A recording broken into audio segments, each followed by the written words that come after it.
हमारे सामने जो स्रोत सामग्री है वो भारतीय संविधान के भाग 2 यानी अनुच्छेद 5 से 11 के आसपास केंद्रित है, जो कि नागरिकता का पूरा ढांचा तय करता है। हाँ, तो चलिए इस विषय की परतें खोलते हैं और ये समझने की कोशिश करते हैं कि कैसे एक नवजात राष्ट्र ने, जो विभाजन की इतनी भीषण त्रासदी और उथल-पुथल से गुजर रहा था, उसने अपनी एक मजबूत, स्पष्ट और समावेशी राष्ट्रीय पहचान का निर्माण कैसे किया।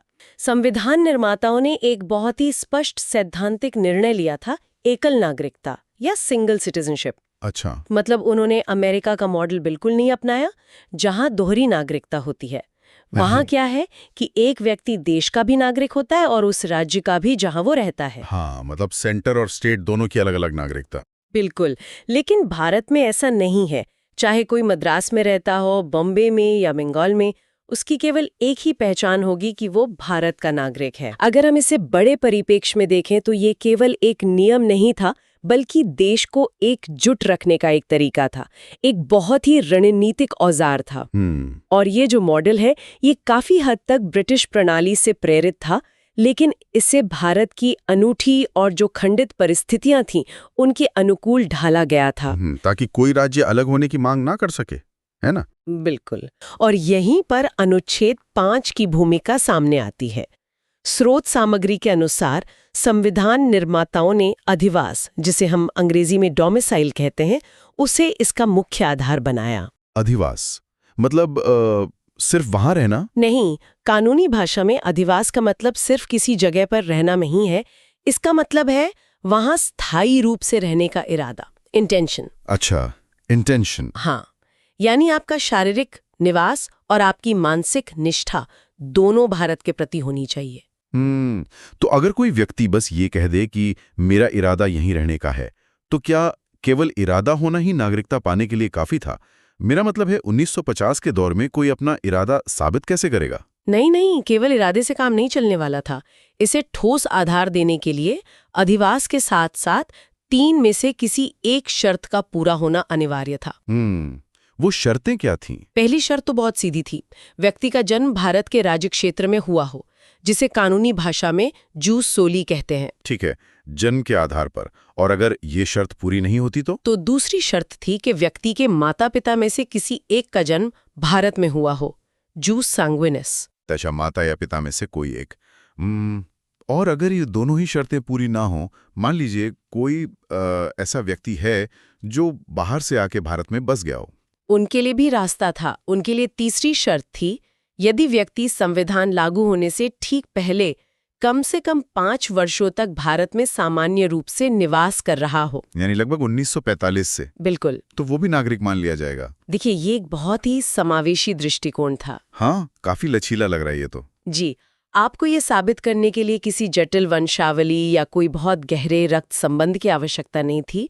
यदि आप यहाँ पैदा हुए हैं या आपके माता पिता यहाँ के हैं या आप बस पिछले 5 साल से इसे अपना घर मानकर यहाँ रह रहे हैं, तो आप इस नए राष्ट्र के फाउंडिंग मेंबर हैं। ये वास्तव में एक बहुत ही उदार व्यवस्था थी।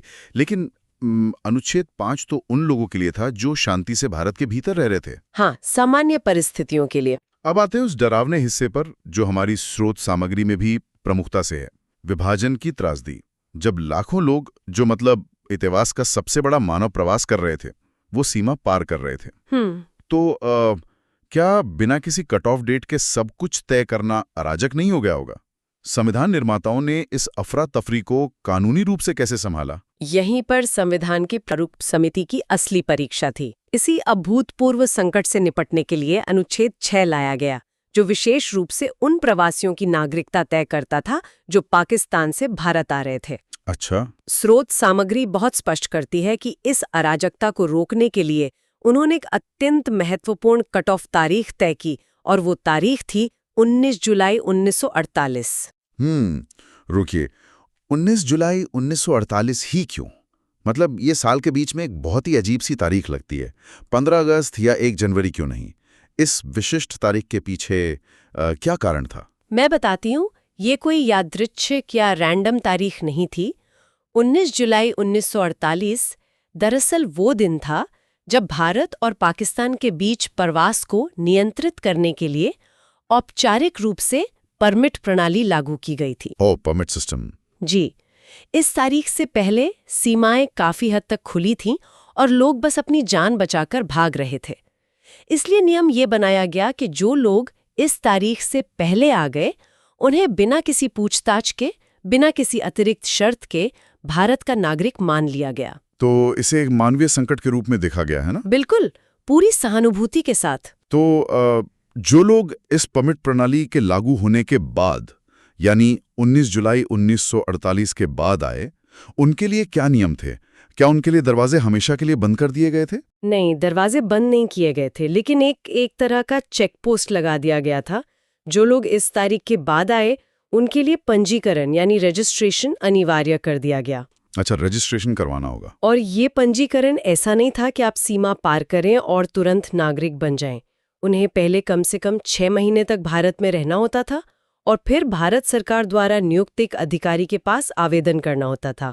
मतलब ये एक तरह का कूलिंग ऑफ पीरियड था। बिल्कुल सटीक शब्द इस्तेमाल किया आपने। हाँ, ये जांचने के लिए कि वो वाकई हमेशा के लिए भारत में बसना चाहते हैं या बस कुछ समय के लिए आए हैं। ये तो बहुत तार्किक लगता है। जी, कई लोगों का कड़ा तर्क था कि जो एक बार चले गए, उन्होंने अपनी वफादारी बदल ली है, इसलिए उन्हें वापस नहीं लिया जाना चाहिए। काफी ध्रुवीकृत माहौल रहा होगा। बहुत ज्यादा। लेकिन अंततः मानवीय संवेदनाओं की ही जीत हुई, जिसे हम अनुच्छेद 7 के रूप में देखते हैं। स्रोत सामग्री इसे प्रस्थान और पुनः प्राप्ति के चक्र के रूप में वर्णित करती है। यानी ये उन लोगों के लिए एक कानूनी यू टर्न था। इसके नियम कैसे काम करते थे? इसके नियम थोड़े जटिल थे। नियम ये था कि यदि कोई व्यक्ति 1 मार्च 1947 के बाद भारत से पाकिस्तान चला गया, तो सैद्धांतिक रूप से उसकी भारतीय नागरिकता समाप्त मान ली गई। हाँ, मार्च 47 इसलिए क्योंकि उस समय तक विभाजन की सुगबुगाहट और हिंसा शुरू हो चुकी थी और लोग पलायन करने लगे थे। समझ गया। लेकिन, और ये एक बहुत बड़ा लेकिन है, इसमें एक अपवाद जोड़ा गया। अगर वो व्यक्ति स्थायी रूप से भारत लौटने के इरादे से एक पुनर्वास परमिट या रीसेटलमेंट परमिट लेकर वापस आ गया, तो कानून ने उसे अपना लिया। अरे वाह! तो उन्हें किस श्रेणी में रखा गया? क्या उन्हें अनुच्छेद 5 के तहत सामान्य नागरिक माना गया? नहीं, उन्हें अनुच्छेद 5 का सीधा लाभ नहीं मिला। उन्हें उसी श्रेणी में रखा गया जैसे 19 जुलाई 1948 के बाद आने वाले प्रवासियों को रखा गया था। अच्छा, मतलब वही 6 महीने वाला नियम। जी बिल्कुल। उन्हें भी भारत में वापस आकर 6 महीने बिताना होगा और फिर एक अधिकारी के पास अपना पंजीकरण कराना होगा। ये प्रावधान तो इस बात का जीवंत प्रमाण है कि कैसे उस समय के नेतृत्व ने सुरक्षा और व्यवस्था की सख्त जरूरतों को एक अभूतपूर्व मानवीय त्रासदी के दर्द के साथ संतुलित किया। बिल्कुल, ये संतुलन बनाना ही सबसे मुश्किल काम था। ये सुनकर सच में हैरानी होती है कि कैसे उस समय के राजनेताओं ने बदले की भावना से ऊपर उठकर काम किया। खैर, हमने अनुच्छेद 5, 6 और 7 के जरिए उपमहाद्वीप की इस भारी उथल-पुथल को सुलझाने की व्यवस्था तो देख ली। जी। लेकिन अब चलिए थोड़ा सा अपनी नजरें भौगोलिक सीमाओं से परे ले जाते। संविधान के अनुच्छेद 8 में विशेष रूप से विदेश में रहने वाले भारतीय मूल के व्यक्तियों, जिन्हें हम PIO कहते हैं, उनके अधिकारों को संरक्षित किया गया। ये तो एक बहुत ही दूरदर्शी कदम था। बहुत ज्यादा। तो एक व्यक्ति जो मान लीजिए मॉरिशस में बैठा है, वो भारत का नागरिक कैसे बन सकता था? इसके लिए क्या प्रक्रिया थी? इसके लिए जो तंत्र बनाया गया ना, वो काफी सरल और व्यवहारिक था। यदि वो व्यक्ति या उसके माता पिता या उसके दादा दादी में से कोई भी अविभाजित भारत में पैदा हुआ था, अनडिवाइडेड इंडिया में, हाँ, तो वो भारतीय नागरिकता का पात्र था। उन्हें बस इतना करना था कि जिस भी देश में वे रह रहे थे, वहां मौजूद भारतीय दूतावास या एम्बेसी में जाकर अपना पंजीकरण कराना था। ये एक बहुत ही शक्तिशाली संदेश था। एक तरह से नवजात भारत ये कह रहा था कि भले ही आप दुनिया के किसी भी कोने में हो, अगर आपकी जड़ें यहाँ हैं, तो इस नए स्वतंत्र राष्ट्र में आपका स्वागत है। बिल्कुल यही भावना थी इसके पीछे। लेकिन एक सेकंड रुकिए, यहाँ मुझे एक विरोधाभास नजर आ रहा है। कैसा विरोधाभास? हमने शुरुआत में कहा था कि भारत ने एकल नागरिकता अपनाई है ना? जी। तो अगर अनुच्छेद 8 के तहत लंदन में बैठा कोई व्यक्ति भारतीय नागरिकता के लिए पंजीकरण कराता है, तो क्या वो एक साथ ब्रिटिश पासपोर्ट और भारतीय पासपोर्ट दोनों रख सकता था? आपने बिल्कुल सही नस पकड़ी है। और इसी संभावित भ्रम या इस लूपहोल को बंद करने के लिए अनुच्छेद 9 का निर्माण किया गया। अच्छा, अनुच्छेद 9। हाँ, अनुच्छेद 9 नागरिकता खोने या उसकी समाप्ति के नियम को बहुत ही कठोरता से स्पष्ट करता है। ये अनुच्छेद एकल नागरिकता के उस मूल सिद्धांत की रक्षा करता है जिसकी हमने सबसे पहले चर्चा की थी। तो इसका मतलब है कि दोहरी नागरिकता के लिए कोई गुंजाइश नहीं थी। अनुच्छेद 9 वास्तव में कैसे काम करता है? कोई भी अन्य देश की नागरिकता प्राप्त कर लेता है तो उसकी भारतीय नागरिकता तत्काल और स्वतः समाप्त हो जाएगी। स्वतः समाप्त मतलब ऑटोमेटिकली? क्या इसके लिए भारत सरकार को कोई आधिकारिक आदेश या नोटिस जारी नहीं करना पड़ता है? बिल्कुल नहीं। इसके लिए किसी सरकारी आदेश या अदालत के फैसले की आवश्यकता नहीं है। ये एक स्वचालित कानूनी प्रक्रिया है। बाप रे। हाँ, जैसे ही आप स्वेच्छा से किसी और देश के प्रति अपनी निष्ठा जाहिर करते हैं और उनका पासपोर्ट लेते हैं, उसी क्षण भारत के साथ आपका नागरिकता का अनुबंध शून्य हो जाता है। एकदम खत्म। जी, स्रोत सामग्री स्पष्ट करती है कि किसी भी परिस्थिति में दोहरी नागरिकता स्वीकार्य नहीं है।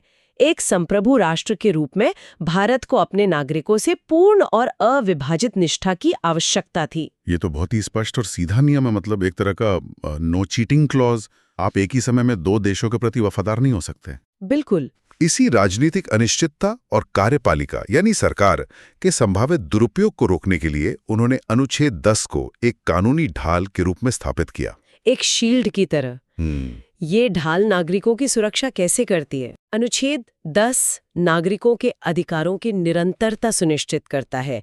ये स्पष्ट रूप से घोषणा करता है कि किसी भी नागरिक को मनमाने ढंग से उसकी नागरिकता से वंचित नहीं किया जा सकता। अच्छा। किसी अधिकारी का आदेश या किसी मंत्री का मनमाना फैसला आपसे आपकी नागरिकता नहीं छीन सकता।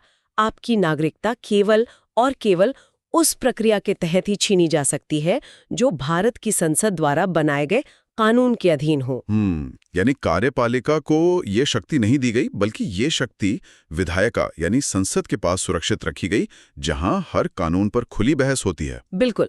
और यही हमें इस ढांचे के सबसे महत्वपूर्ण और अंतिम हिस्से अनुच्छेद 11 की ओर ले जाता है। अनुच्छेद 11? जी। अनुच्छेद 10 ने ये तो कह दिया कि सब कुछ संसद के कानून के अधीन होगा, लेकिन अनुच्छेद 11 ने संसद को वो सर्वोच्च शक्ति प्रदान कर दी। तो क्या अनुच्छेद 11 एक तरह का ब्लैंक चेक था जो संविधान निर्माताओं ने भविष्य की पीढ़ियों को दे दिया? क्योंकि वे शायद जानते थे कि 1950 में बने नियम हमेशा के लिए प्रासंगिक नहीं रह सकते। आपने इसे बहुत सही तरीके से परिभाषित किया। ये वास्तव में एक ब्लैंक चेक ही था। देखिए, 1947 से 1950 के बीच जो कुछ भी तय किया गया, यानी अनुच्छेद 5 से 8 तक, हाँ, वो मुख्य रूप से उस तत्कालीन उथल-पुथल और विभाजन की समस्या को सुलझाने के लिए एक तदर्थ या तात्कालिक व्यवस्था थी। मतलब एक एडहॉक अरेंजमेंट। जी। संविधान निर्माता ये अच्छी तरह जानते थे कि भविष्य में दुनिया बदलेगी, सीमाएं बदलेंगी और नए प्रवास होंगे। इसलिए उन्होंने अनुच्छेद 11 के माध्यम से भविष्य में नागरिकता के अर्जन और समाप्ति से जुड़े सभी मामलों पर कानून बनाने की पूर्ण और सर्वोच्च शक्ति केवल संसद को सौंप दी। इसका मतलब ये हुआ कि संविधान का भाग 2 केवल एक शुरुआत थी, कोई अंतिम दस्तावेज नहीं। तो क्या भारत की संसद ने अनुच्छेद 11 द्वारा दी गई सर्वोच्च शक्ति का इस्तेमाल किया? उन्होंने भविष्य के लिए क्या नियम बनाए? हाँ, संसद ने इस शक्ति का पूरी तरह से उपयोग किया और एक अत्यंत महत्वपूर्ण ऐतिहासिक कानून पारित किया, नागरिकता अधिनियम 1955। Citizenship act? जी। अगर हम स्रोत सामग्री की त्वरित पुनरावलोकन तालिका पर नजर डालें तो ये स्पष्ट हो जाता है कि ये अधिनियम आज भी भारत में नागरिकता का मुख्य आधार है। इस अधिनियम में नागरिकता प्राप्त करने के लिए 5 स्पष्ट और स्थायी कानूनी तरीके निर्धारित किए हैं। क्या हम इन 5 तरीकों के तंत्र को समझ सकते हैं? ये कैसे काम करते हैं? जरूर। पहला तरीका है जन्म से, यानी बाय बर्थ। इसका सीधा सा मतलब है भारत की भौगोलिक सीमा के भीतर जन्म लेना। ठीक है। दूसरा है वंश द्वारा या बाय डिसेंट। ये उन लोगों के लिए है जिनका जन्म तो भारत के बाहर हुआ है, लेकिन उनके जन्म के समय उनके माता पिता में से कोई भारतीय नागरिक था। तो जन्म और वंश तो समझ आ गया, ये तो रक्त और जमीन से जुड़ा है। लेकिन जो व्यक्ति जन्म से या वंश से भारतीय नहीं है, उसका क्या? मान लीजिए कोई विदेशी भारत में आकर बसना चाहता है। उनके लिए अगले 2 तरीके हैं, पंजीकरण द्वारा और देशीयकरण द्वारा। रजिस्ट्रेशन और नेचुरलाइजेशन, इनमें क्या अंतर है? दोनों तो बाहर वालों के लिए ही हैं। अंतर उनके जुड़ाव की गहराई में है। देखिए, पंजीकरण आमतौर पर उन लोगों के लिए है जिनका भारत के साथ पहले से कोई संबंध है। जैसे कि उदाहरण के लिए, यदि कोई भारतीय नागरिक से विवाह करता है या कोई भारतीय मूल का व्यक्ति है इनके लिए प्रक्रिया थोड़ी आसान होती है। अच्छा। लेकिन देशीकरण या नेचुरलाइजेशन उन विदेशी नागरिकों के लिए है जिनका भारत से कोई पूर्व संबंध नहीं है। यदि एक यूरोपियन या अमेरिकी व्यक्ति भारतीय नागरिक बनना चाहता है तो उसे एक बहुत लंबी प्रक्रिया से गुजरना होगा, वर्षों तक भारत में रहना होगा और किसी भारतीय भाषा का ज्ञान होना जैसी कई कड़ी शर्तें पूरी करनी होंगी। ये अंतर अब बिल्कुल स्पष्ट है। पंजीकरण में आपका कोई पुराना नाता होता है, जबकि देशीकरण में आप अपनी निष्ठा और समय देकर एक नया नाता बनाते हैं। और पांचवा तरीका क्या है? पांचवा तरीका है क्षेत्र समाविष्टि द्वारा या बाय इनकॉर्पोरेशन ऑफ टेरिटरी। ये एक बहुत ही व्यवहारिक प्रावधान है। इसका मतलब है कि यदि भविष्य में कोई नया क्षेत्र भारत गणराज्य का हिस्सा बनता है तो उस क्षेत्र के सभी निवासी स्वतः ही भारत के नागरिक बन जाएंगे। अच्छा, जैसे कि जब गोवा, दमन और दीव या पुडुचेरी बाद में भारत में शामिल हुए तो वहां के लोगों को नागरिकता देने के लिए यही नियम काम आया होगा। बिल्कुल सही। ये प्रावधान दिखाता है कि संसद भविष्य के भौगोलिक विस्तार या राजनीतिक एकीकरण के लिए पहले से ही तैयार थी। ये पूरी चर्चा वास्तव में आंखें खोलने वाली है। जब हम इन अनुच्छेदों और 1955 के अधिनियम को एक साथ जोड़कर देखते हैं ना, तो ये सिर्फ कानूनी पन्नों का एक नीरस संग्रह नहीं लगता, ये एक जीवंत दस्तावेज लगता है। जी बिल्कुल। ये देखना अद्भुत है कि कैसे अनुच्छेद 5 से लेकर 11 तक के इस छोटे से हिस्से ने उस अकल्पनीय उथल-पुथल, रक्तपात और विभाजन के दर्द के बीच एक व्यवस्थित, मजबूत और समावेशी राष्ट्रीय पहचान का निर्माण किया। हाँ, और यही इस स्रोत सामग्री का सबसे बड़ा निष्कर्ष है। इस विषय पर हमारी ये विस्तृत चर्चा आज यहीं तक है। ये जानना दिलचस्प है कि कैसे इन कानूनों ने हमारे वर्तमान को आकार दिया है। और हाँ, शैक्षिक और कानूनी अध्ययन सामग्री के लिए study with all in one के साथ जुड़े रहें।